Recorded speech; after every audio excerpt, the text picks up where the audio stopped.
Hey, how you guys doing today? And welcome to the first theory lesson. And this is going to talk about the names of the notes on the keyboard.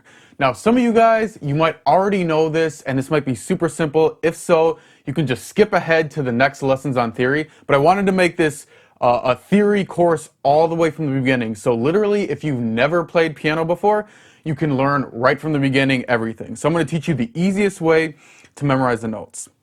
All right, so first we're just going to talk about the basics of how this piano and how this keyboard is laid out. So you'll notice there's groups of 2 black notes, then 3 black notes, then 2 black notes, then 3 black notes, and that extends all the way up and down the keyboard. And this is kind of how we find each note and how we find where the notes are. So for example, if you take a group of 3 notes and you take the second note and the third note of the group, and you go in the note in between those two, that's called an A. So your A is in between the second and the third note of the 3 black notes. Now if this is an A, then a B is simply the next note. And this note is a C, D, E, F, G. And now this note is an A again. And if you notice, there's 3 black notes, and in between the second and the third black note is an A. Just like between this second and third black note, this note is an A. So the note names only go up to G, and then they repeat. So it's A, B, C, D, E, F, G, and then it repeats A, B, C, D, E, F, G, and so on all the way up and down the keyboard. So there's really only 7 different note names, and there's sharps and flats, but we'll get into that later.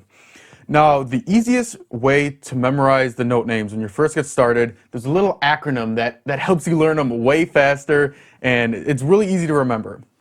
So, what you want to start, think of the 2 black notes, right? This is a doghouse. And the 3 black notes, this is grandma's house. And I know this sounds weird that I'm talking about the notes as houses, but just bear with me, it'll make it easier to memorize these. So in the doghouse, obviously there's going to be a dog. So here's a dog.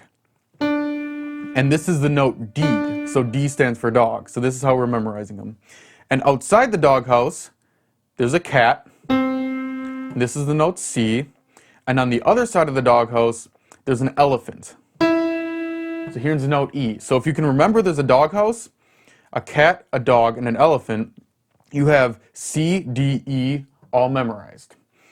Now, in grandma's house, that's these 3 black notes, there's the front door, so front is F. Then you walk in the front door and you see grandma, because it's grandma's house, obviously. So this is G for grandma.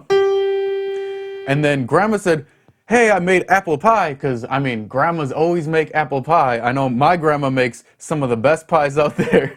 So the next note after G is A for apple pie. And then, of course, there's the back door.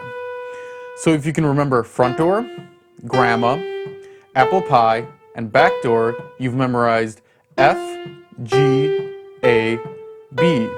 And then if you remember cat, dog, elephant, now you have all the note names memorized.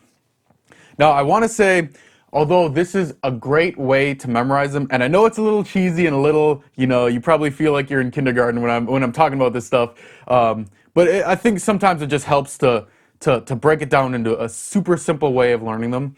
But I will tell you that even though this is a great way to learn them at first, eventually you will have to get to the point where you're not thinking through these acronyms and you just immediately, you say D and that's a D. And you just have it straight memorized because, if you're learning a song and there's like 5 notes in a row quickly in the melody line, you don't have time to go, okay, this is grandma's house, so front door, grandma, apple pie, A. You have to just know A is here, and you'll get there, and the fastest way to get there is to go through the exercises, and I've laid out a couple exercises in the videos down below, so make sure you don't just learn the theory, but go on, do the exercises and do the quizzes, and this is really something you can do. These exercises you can do all the time. You can wake up, 2 minutes before you brush your teeth, boom, do a couple piano exercises, a couple sets of flashcards, or there's an online training that I have too. and then you get home from work or school or whatever you're doing, boom, you do another 2 minutes. Maybe you're watching TV in between commercials, you do another 2 minutes, and you'll have these note names learned in no time. But this is really the first step, is getting these note names down and getting them solid. All right, that's all I got for you guys for this lesson. Make sure you go into the exercises and the quiz, and I'll see you in the next lesson. Peace out.